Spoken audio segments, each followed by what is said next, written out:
할렐루야. 주님의 이름으로 여러분의 가정을 다시 한번 축복합니다. 오늘도 가정 예배를 드리기 위해서 모이셨죠? 여러분의 자리가 정말 귀합니다.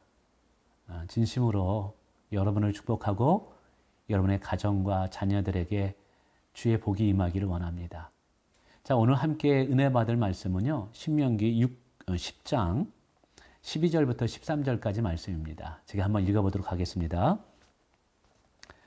이스라엘아, 내 하나님 여호와께서 내게 요구하는 것이 무엇이냐? 곧 내 하나님 여호와를 경외하며 그 모든 도를 행하고 그를 사랑하며 마음을 다하고 뜻을 다하여 내 하나님 여호와를 섬기고 내가 오늘 내 행복을 위하여 내게 명하는 여호와의 명령과 규례를 지킬 것이 아니냐.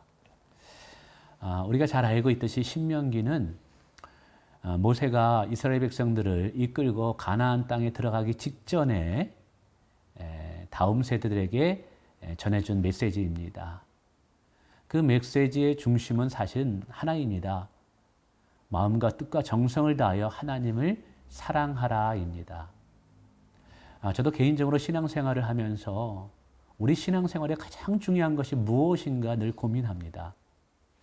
우리 성도들에게 일생에 한 가지를 꼭 가르쳐야 된다면 무엇을 가르쳐야 할까 고민하죠. 근데 그 결론은 하나입니다. 힘써 하나님을 사랑하라입니다. 하나님을 사랑하라. 그래서 오늘도 바울은 신명기를 통해서 계속 다음 세대들에게, 그의 후손들에게 여호와 너의 주 너의 하나님을 사랑하라라고 권면하고 있다는 것이죠. 자, 그러면 모세가 하나님을 어떻게 사랑해야 되고 무엇 때문에 사랑해야 하는가를 설명합니다. 먼저 왜 우리가 하나님을 사랑하는 것이 이토록 중요한가를 한번 생각해 보기 원합니다. 첫째로는 하나님과 영원한 인격적인 교제를 하기 위해서 하나님을 사랑하는 것이 필요하기 때문에 그렇습니다. 하나님께서는 인간을 창조하실 때 하나님의 형상으로 창조하셨다라고 말씀하고 있습니다. 그리고 에덴 동산을 만들어 놓고 인간들과 영적인 교제를 나누게 되죠. 그렇게 인간과 영적인 교제의 중심에는 사랑이 있습니다. 결국 하나님께서 인간을 창조하시고 복을 주시는 것은 여호와 하나님을 사랑하게 하기 위함인 것이죠. 이것은 오늘 우리의 신앙생활도 마찬가지입니다. 우리가 예수를 통해서 구원을 받고 그리고 저 천국에 들어가 영원한 나라에서 복된 삶을 누리는 그 중심에는 하나님을 사랑하는 것이 있습니다. 그래서 바울 사도는 믿음, 소망, 사랑 중에 제일은 사랑이라고 말씀하고 있습니다. 오늘 하나님께서 예수님을 통해서 우리를 구원하신 가장 큰 이유가 무엇일까요? 바로 우리와 인격적인 사랑의 교제를 나누기 위해서입니다. 바로 그 사랑의 교제를 통해서 우리는 하나님이 주시는 풍성한 삶을 누리게 되고 영원한 생명을 또 누리게 되는 것입니다. 이런 신앙생활의 처음과 끝은 여호와 하나님을 힘써 사랑하는 것입니다. 여러분, 이 코로나 시대에 더욱더 하나님을 사랑하시기를 주님의 이름으로 권면합니다. 두 번째 이는 우리 영혼과 우리의 삶에 진정한 하늘의 기쁨을 얻게 하는 것이기 때문에 그렇습니다. 여러분, 우리는 하나님의 형상으로 창조되었다라고 말씀을 드렸습니다. 그렇기 때문에 하나님만이 우리의 인생에, 우리의 영혼에 만족을 주실 수 있는 분이십니다. 사람들은 참된 기쁨과 행복을 누리기 위해서 세상의 다양한 방법을 찾죠. 물질을 통해서, 사람과의 관계를 통해서, 때로는 인기를 통해서. 그러나 하나님의 사랑이 우리 안에 충만히 부어지지 않는다면, 그리고 우리의 영혼이 하나님을 사랑하지 않는다면 그 세상의 모든 것들은 일시적인 기쁨과 일시적인 만족을 줄 뿐입니다. 여러분, 우리가 진심으로 하나님을 사랑하고자 할 때 우리 안에 성령 하나님이 춤을 추는 것을 경험하게 됩니다. 하나님을 사랑할 때 우리 안에 말할 수 없는 기쁨이 솟구치는 것을 경험하게 됩니다. 혹시 오랫동안 신앙생활 했는데 여전히 여러분의 심령이 영혼이 메말라 있습니까? 그런 분들에게 권면하고 싶습니다. 여러분, 그 무엇보다 먼저 하나님을 사랑하시기를 바라겠습니다. 하나님을 사랑하면 반드시 영적인 기쁨을 경험하게 됩니다. 하나님을 사랑하는 것이 식어지기 때문에 우리의 모든 신앙생활이 버겁고 무거운 짐처럼 느껴지는 것입니다. 하나님을 사랑하세요. 정말 하나님을 사랑하면 우리의 예배가 달라지고 우리의 기도가 달라지고 찬송이 달라지고 우리의 삶이 달라질 수 있습니다. 성도의 가장 큰 기쁨은 하나님을 사랑하는 것에서부터 주어짐을 기억하시길 바랍니다.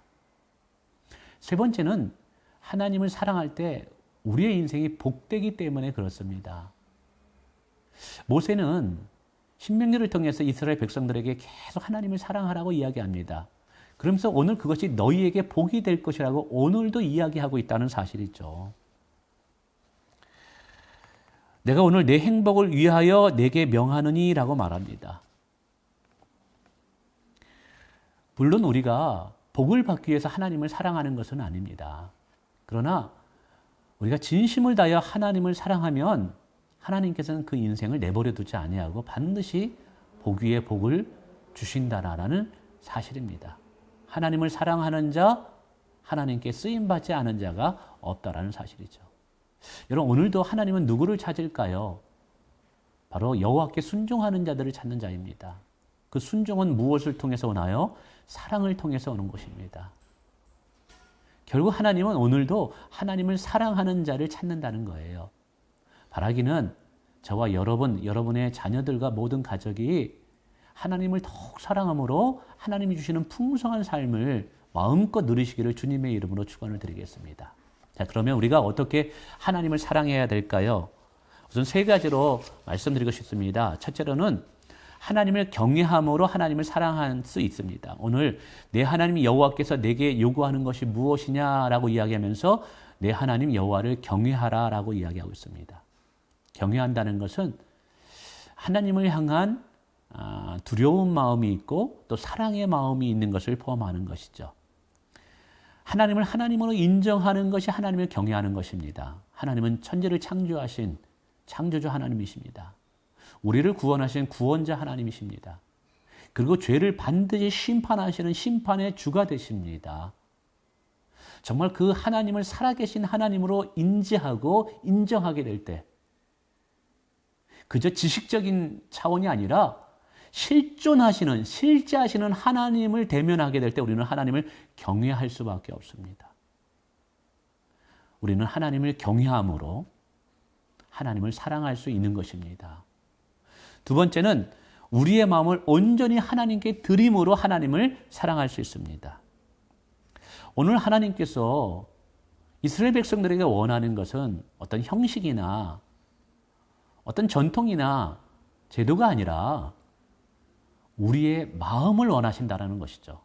우리의 마음의 중심을 살피시는 분이 하나님이십니다. 그래서 하나님께서 우리에게 원하는 것이 무엇이냐? 여호와 내 하나님을 사랑하는 것이라 그랬죠. 사랑은 우리의 마음의 중심을 드리는 것입니다. 한번 생각해 보세요. 여러분, 하나님께 우리가 예배를 하고 봉사를 한다 할지라도 거기에 자원함과 기쁨이 없다면 그것이 우리에게 무슨 유익이 되겠어요? 우리가 하나님께 작은 것을 드린다 할지라도 거기에는 기쁨이 있고 자원함이 있을 때 그것이 우리에게 복이 되고 그것이 우리의 삶을 윤택하게 합니다. 그런데 자원함과 기쁨은 무엇을 통해서 주어지냐면 사실 하나님을 사랑함으로부터 주어지는 것입니다. 하나님을 사랑하는 것이 없다면 결코 자원함의 기쁨은 일어날 수가 없습니다. 그래서 오늘 하나님은 그 다른 것보다 우리 마음을 원하신다는 것이죠. 우리의 온 마음에 하나님으로 가득 차기를 원합니다. 우리의 온 마음이 하나님께 드려짐으로 하나님을 사랑하기를 원합니다. 예배 드릴 때도 우리의 몸만 와서 드리는 것, 그것이 아니라 우리의 마음을 하나님께 온전히 드림으로 예배하면서 하나님을 사랑하기를 원하고요. 또 우리가 어디에 있든지 누구를 만나든지 그리스도를 대하듯이 우리의 지체들을 사랑하고 섬김으로 우리 하나님을 또 사랑하기를 원합니다. 세 번째는 하나님의 말씀을 준행함으로 하나님을 사랑할 수 있다고 말합니다. 그의 모든 도를 행하고 그를 사랑하며 라고 말하죠. 하나님을 사랑하는 것과 하나님의 말씀을 지켜 행하는 것을 분리하고 있지 않다라는 사실이죠. 그렇습니다. 우리가 어떻게 하나님을 사랑하는 것을 입증할 수 있을까요? 바로 하나님 말씀에 순종하는 것을 통해서 하나님을 사랑하는 것임을 입증해 보일 수가 있습니다. 그래서 예수님도 하나님을 사랑하는 자들에게는 율법이 무거운 것이 아니라 그랬어요. 계명이 무거운 것이 아니라고 했습니다. 우리가 어디에서 무엇을 결정하고 선택하든지 그 중심에 예수님이라면 어떻게 하실까? 예수님이 무엇을 원하실까? 이 고민을 해야 된다라는 것이죠. 근데 이 고민을 누가 하느냐 하면 결국 하나님을 사랑하는 자가 합니다. 그래서 결국 하나님을 사랑하는 자는 하나님이 원하는 것을 선택할 수밖에 없다라는 것이죠. 바로 그것이 말씀에 순종하는 것입니다. 우리가 힘써 하나님의 말씀을 억지로 지켜 행하는 것이 아니라 기쁨으로 지켜 행하는 자가 되기를 원합니다. 바로 그것이 하나님을 사랑하는 방법인 것입니다. 말씀을 맺습니다.